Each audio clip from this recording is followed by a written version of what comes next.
Assalamualaikum warahmatullahi wabarakatuh. Shalom, Om Swastiastu, nama budaya, salam kebajikan, salam sejahtera bagi kita semua. Kembali lagi dengan saya di sini Leonardo Sirait. Di kesempatan kali ini kita akan mendengarkan dakwah dari Opung Parbelak ya. Dan menurut saya pandangan dia ini sangat luar biasa dan kita coba dengarkan dulu sejenak. Mari kita tonton dulu video berikut ini. Belakangan ini aku paling bosan yang namanya buka media sosial. Karena apa? Yang nongol foto si Ahok,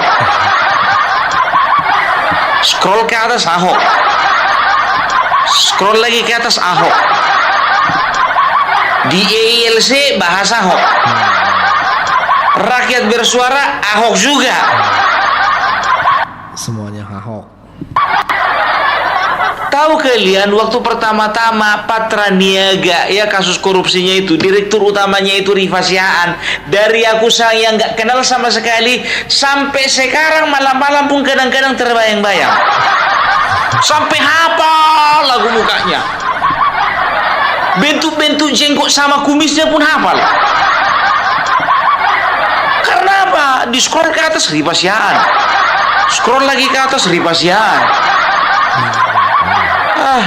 Jadi aku mau membawa kalian dulu kepada suasana yang berbeda.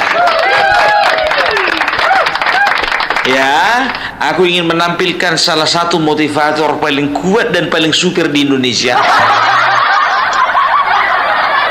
Ini penting untuk kita simak karena apa? Kalau nggak kita simak, ini manusia bakalan terlupakan.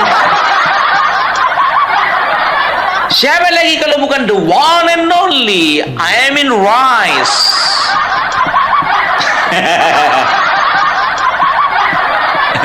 Biar ada variasi. Kalian tahu partai umat bikinannya si Amin Rais terancam hancur. Belum sempat besar hancur. Gak percaya kalian? Ayo kita simak langsung beritanya ya. Ini bukan hoax, ini fakta ini. Partai Umat saat ini sedang mengalami konflik internal. Partai Umat sesungguhnya ada idealisme kita yang kita ingin hadirkan ketika kita melahirkan membentuk Partai Umat. Partai Umat menjadi sebuah partai yang ingin mengisi kekosongan politik atau melakukan koreksi politik terhadap tata kelola partai-partai yang telah menjelma menjadi milik orang per orang atau milik keluarga tertentu, dan ini menjadi sumber kekuasaan keluarga tersebut dan juga menjadi sumber keuangan dari keluarga-keluarga tertentu. Partai Umat ingin mengkoreksi itu. Itulah yang kemudian narasi yang kita bangun dalam rangka mengkonsolidasi seluruh kekuatan dari seluruh wilayah di tanah air ini. Tapi apa yang terjadi hari ini, Partai Umat yang kita ingin jadikan sebagai partai alternatif akhirnya juga terjebak di dalam sebuah tradisi tata kelola partai yang sudah ada itu, yaitu partai yang dimiliki oleh keluarga-keluarga tertentu. Anggaran dasar, anggaran rumah tangga partai politik sebagai pedoman tata kelola partai itu diam-diam dirubah oleh oknum tertentu dalam rangka untuk mengambil kewenangan penuh berada di tangan satu orang. Pak Amin ingin menjadikan mantunya sebagai ketua umum partai kembali, dan ini mengalami penolakan dari seluruh wilayah tanah air. Mungkin ada 1-2 provinsi yang masih bersama dengan Pak Amin dan anak bantunya, tetapi sebagian besar mereka melakukan perlawanan, termasuk para pendiri partai. Memang ini cukup memprihatinkan. Tapi kalau kita mencoba untuk melihat sejarah mengapa Partai Umat ini lahir, tentu ada persoalan subjektivitas dari Pak Amin waktu itu. Mungkin kita semua tahu bahwa Partai amanat nasional yang didirikan oleh oleh Pak Amin, itu dalam perjalanannya mereka meng-kick out Pak Amin, sehingga Pak Amin menjadi seorang yang tidak lagi berada di lingkaran partai politik. Kami beberapa orang kemudian mengambil inisiatif untuk memprakarsai membuat sebuah partai politik itu. Ada nama-nama di dalamnya, Putrajaya, kemudian ada Chandra Tirtawijaya, dan ada beberapa nama lainnya yang terlalu banyak kalau saya sebutkan. Memang luka itu, katakanlah ketika Pak Amin tergusur dari Partai Amanat Nasional, memang mengakibatkan luka yang dalam. Luka yang dalam. Pengalaman buruk ini tentu tidak ingin diulangi kembali oleh Pak Amin dan keluarganya. Maka oleh sebab itu, Partai Umat didesain menjadi sebuah partai yang sangat ditentukan dan sangat sentralistik, berada di bawah penguasaan Pak Amin. Kira-kira seperti itu. Nah, berjalannya waktu, teman-teman dari wilayah tentu juga ingin membesarkan partai ini. Tapi ingat, untuk membesarkan partai ini tidak cukup hanya dengan menjual nama tokoh, tetapi juga ada instrumen biaya yang harus menjadi pendorong membesarkan partai. Benar. Dan pada pemilu lalu itu tidak terrealisasi. Nah, ketika terjadi perubahan ADART secara diam-diam oleh oknum, timbullah perlawanan sebagai pintu masuk mereka menyampaikan ketidakpuasan, dan saat ini terjadilah perlawanan mereka menolak pengangkatan anak mantunya Pak Amin Rais menjadi ketua umum dan perubahan ADART. Sekarang kita menunggu perkembangan ke depan. Apakah Partai Umat ini masih bisa diselamatkan, atau Partai Umat akan menjadi tinggal catatan sejarah yang tentunya ini menjadi keprihatinan kita bersama, khususnya buat mereka yang memberikan khususnya buat para simpatisan maupun pengurus Partai Umat di seluruh tanah air. Kita nantikan saja apa yang akan terjadi beberapa hari ke depan. Apakah Partai Umat bisa diselamatkan menjadi partai alternatif milik umat, ataukah Partai Umat hanya menjadi bagian dari sejarah yang pernah dibangun oleh keluarga Bapak Amin Rais. Salam perjuangan. Coba kalian lihat dulu itu judulnya aja, ya, konflik Partai Umat di ujung jurang kehancuran. Jadi ada rencana beberapa orang ini untuk membuang Amin Rais. Di Partai Amanat Nasional dia ditendang, di Partai Umat dia dibuang. Gelandangan.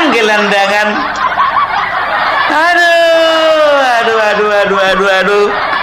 Ya, jadi kawan ini ternyata ya diprakarsai oleh beberapa orang membentuk sebuah partai yang dinamakan dengan Partai Umat, dengan tujuan supaya Partai Umat, dari namanya saja kan juga bisa dapat gambaran ya, Partai Umat ya diproyeksikan supaya bisa menjadi partai bersama, bukan partai milik seseorang ataupun partai milik keluarga tertentu, kan begitu.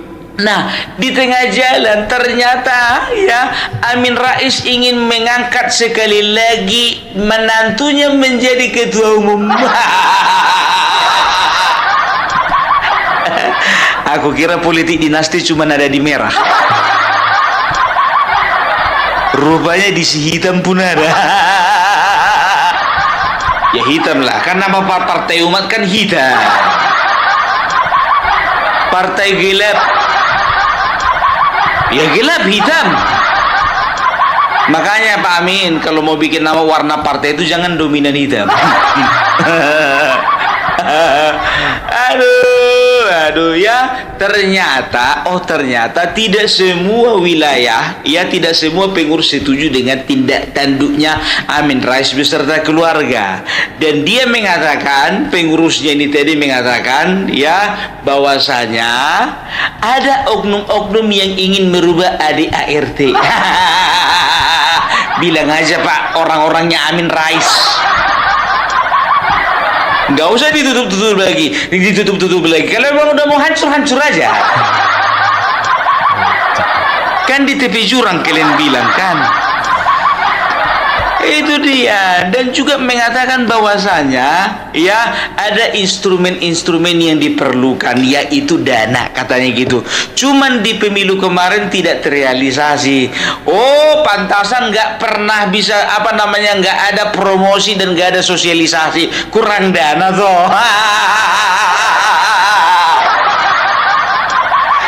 Kalian pun juga masa kalian percayakan sama si Amin Rais? Cari kalian orang yang berbobot konglomerat gitu ke?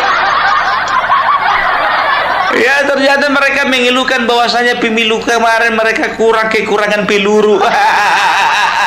Pantasan gak ada yang naik. Aduh, ya, dan dia mengatakan, dia siapa namanya tadi, lupa aku, nggak pala penting memang. Bilanglah dulu beliau, ya kan, beliau mengatakan bahwasanya ya partai umat kita akan melihat apakah bisa diperbaiki atau tinggal sejarah. Kalau aku sih berharap pilihan kedua. Kayak mana coba, ya kan, model pemimpinnya aja seperti itu. Tahu ndak kalian, 6 tahun lalu ya ini pun juga si Amin Rais ini dikeluarkan ya karena memiliki sifat-sifat tidak bagus ya, karena kawan ini si Amin Rais ya ternyata dia itu seringkali mengeluarkan statement-statement yang betul-betul merusak nama partai. Waktu itu partai ya sedang berada di dalam lingkaran istana, pendukung Joko Widodo, kan begitu. Nah tapi si Amin Rais ini selalu menyerang. Bayangkan, apa nggak ngamuk orang PAN? Kan begitu. Amin Rais beralasan bahwasanya kalau saya dikeluarkan oleh karena apa? Oleh karena mereka semua itu mengharapkan uang dari istana. Ya ini benar banget ya teman-teman, diakui. Namanya politik selalu ingin dekat dengan kekuasaan. Untuk apa? Untuk membesarkan nama partai politik. Wajar. Yang namanya partai politik itu memang harus pragmatis. Kalau enggak ya kayak inilah partai umat. Enggak dapatan dana kan? Kalian mau tahu ya, ini alasan lengkapnya kenapa yang namanya Amin Rais ditendang dari partai PAN. Kita lihat, kalau aku bilang dataku lengkap selengkap-lengkapnya. Kita lihat mana ini Amin Rais ini, susah sekali dicari. Sejumlah pendiri Partai Amanat Nasional yang mendesak Ketua Dewan Kehormatan PAN Amin Rais untuk segera mundur dari jabatannya. Mereka menyatakan aspirasi itu dalam sebuah surat terbuka. Salah seorang pendiri PAN dan penggagas surat itu adalah Albert Hasibuan, mengatakan permintaan mereka meminta Amin Rais mundur karena sejumlah pernyataannya di media tidak sesuai dengan prinsip dasar partai. Albert juga mengatakan Amin Rais kerap membawa isu agama untuk kepentingan politik pribadinya. Kita mati bahwa Pak Amin Rais itu tidak sesuai dengan apa yang ada dalam anggaran dasar PAN. Misalnya dengan kita menyatakan bahwa Pak Amin itu mempergunakan agama untuk kepentingan politiknya, ya. Dan Pak Amin Rais juga mempunyai sikap pesimistik terhadap masa depan negara ini, ya, dalam pernyataan Armageddon dan sebagainya. Sedangkan sebetulnya sebagai pendiri PAN, Pak Amin Rais itu sebetulnya harus mendorong agar PAN ini maju dan bisa mendarmabaktikan kerjanya bagi negara dan bangsa ini sesuai dengan partai PAN ini. Oleh karena itu maka kita menyayangkan sekali, dan pada hari ini pernyataan kita adalah meminta Pak Amin Rais untuk bersedia berhenti dari PAN. Dipaksa berhenti dari PAN. Capek-capek dia bikin partai itu 97.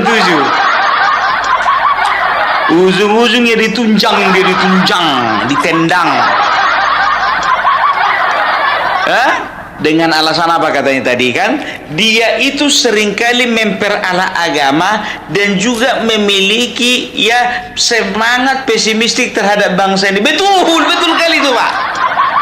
Sampai sekarang pun dia bikin channel memperalah agama dan juga mempergunakan ayat-ayat suci Al-Quran untuk menebarkan kebencian. Padahal ini bulan puasa loh. Kalau kalian perhatikan itu Amin Rais official, semuanya fitnahan, semuanya konten-konten membenci. Kacau ini orang. Aku mau nanya dulu sama malaikat, Mbak, ini kira-kira pahalanya diterima nggak sama si Amin ini? Ada nggak pahala puasanya ini? Aku nanya dulu sama kalian, kalau kita berpuasa tapi dengan dalam waktu yang bersamaan kita membenci seseorang, gimana kira-kira? Dan juga kita malah mengajak orang lain untuk membenci seseorang tersebut, kira-kira bagaimana? Sah atau enggak itu puasanya itu? Min. Kalau misalnya bulan puasa harus dekat-dekat ke pintu surga, bukan nyari-nyari pintu neraka.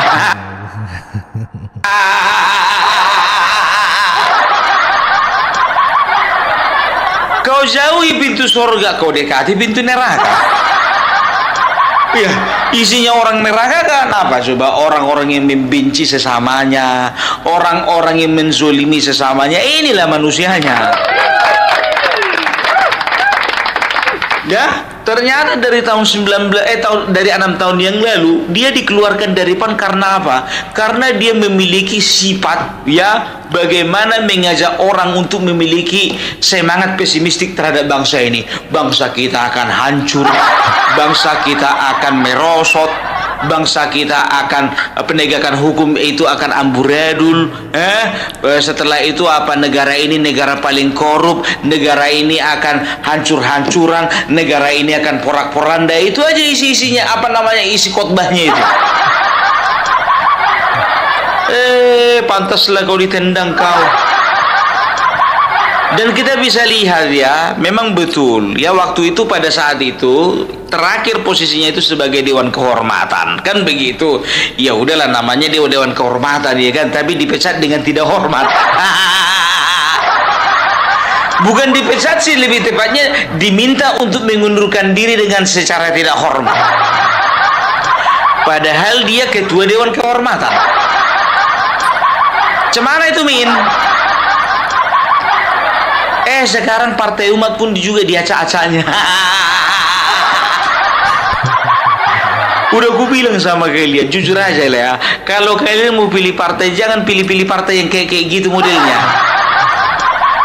Aku tidak mempersalahkan, tapi lihatlah partai ya yang figurnya memang baik, figurnya itu adalah figur-figur optimistik, figurnya itu yang mempunyai visi misi yang besar untuk bangsa ini, itu dipilih. Ini nggak tahu entah apa visi misinya, isi kontennya semua konten-konten fitnah. Kami doakanlah ya, tergantung itu dari Partai Umat, mau menendang dia, membuang dia, suka hati kalian.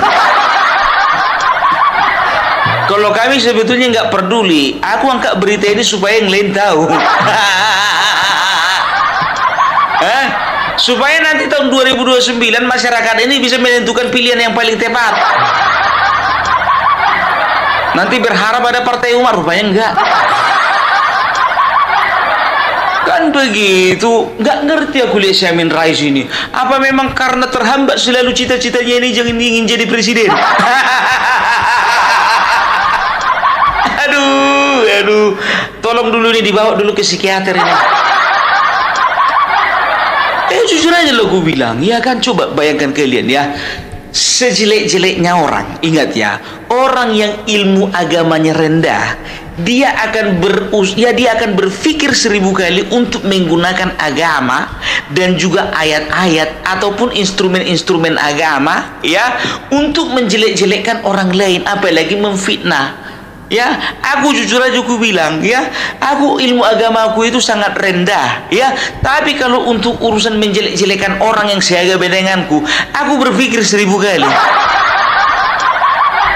Karena apa ya, langsung ku cocokkan sama diriku, kira-kira aku juga kira-kira gimana ya kalau misalnya mati masuk neraka atau masuk surga, kan begitu. Lah ini ndak ya, apalagi sebuah pemerintahan yang sah ya, siapapun presidennya, siapapun wakil presidennya, siapapun juga menteri-menteri yang ditunjuk oleh presiden ya, kita dukung itu, kita support itu, kita doakan itu, bukan kita fitnah-fitnah. Ada aja yang aku nggak tahu entah kenapa itu yang diserangnya Jokowi terus, padahal yang presiden kan Prabowo. Tapi kalau kalian cek videonya, ada itu kalau nggak salah 4 hari yang lalu dia keluarkan video begini ya, ternyata di bangsa ini udah nggak bisa diharapkan lagi. Joko Widodo dan Prabowo ternyata saling memuji. Sakit hati dia. Prabowo mengatakan hidup Jokowi, Jokowi membalas hidup Prabowo. Dia katakan, apa lagi yang mau kita harapkan dari bangsa yang seperti ini? Nggak usah kau mengharap apa. Lagian juga bangsa ini nggak berharap kau ada di bangsa ini. Bangsa ini juga nggak berharap ada orang manusia model sepertimu ada di bangsa ini.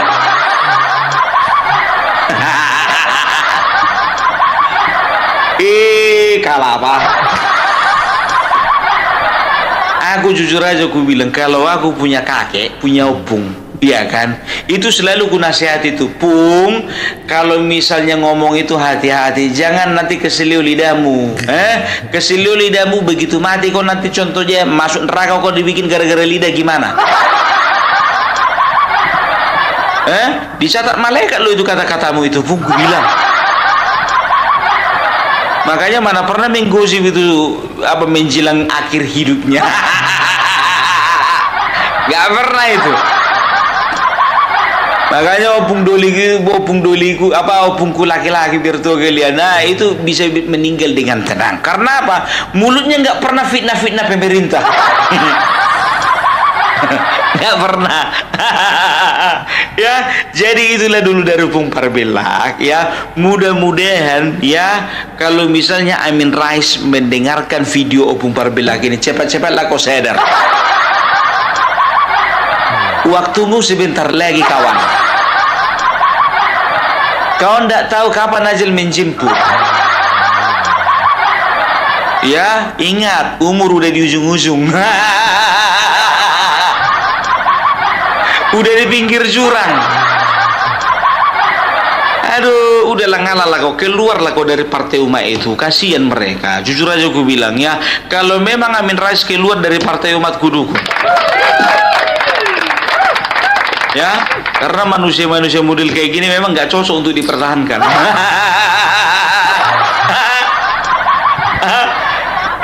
Mau jadi apa? Teladan apa yang bisa kita ambil dari seorang Amin Rais? Sebutkan satu yang bisa kita contoh.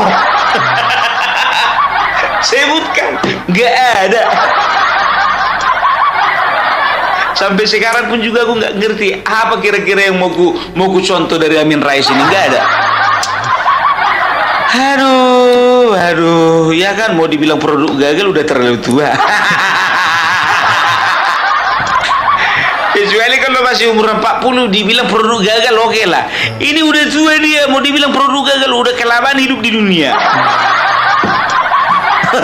Udah terlanjur. Aduh ya Min ya, ini bulan puasa. Jadikan bulan puasa ini momen untuk kita memperdalam ibadah, memperbanyak pahala, ya, sedekah, begitu. Bukan nyebar-nyebar fitnah. Aduh, pusing aku kalau kayak gini, serius. Oke lah dulu ya, salam Parbelak, salam. Ya, itu tadi videonya teman-teman. Luar biasa sekali penjelasan dari Opung Parbelak ini ya teman-teman. Aduh iya, kalau dipikir-pikir apa kegunaannya ya Mbah Abah ini ya. Ya, kita pikir-pikir aja gimana tuh dia selalu menjelek-jelekkan bangsa ini gitu kan, menjatuhkan semangat anak muda, menjatuhkan semangat pembangunan, menjatuhkan udah kayak paling hebat gitu. Ya, timbang menghujat di bulan puasa ini nanti jadi nggak enak. Tapi teman-teman coba berikan komentar teman-teman di kolom komentar sebanyak-banyaknya. Yuk kita penuhin kolom komentar ya. Apa pandangan kalian dari pembahasan dari video ini? Terima kasih. Dari saya, tetap jaga persatuan Indonesia, jangan mau dipecah belah, jangan mau diadu domba karena NKRI harga mati. Saya Leonardo Sirait mau undur diri. Bye bye.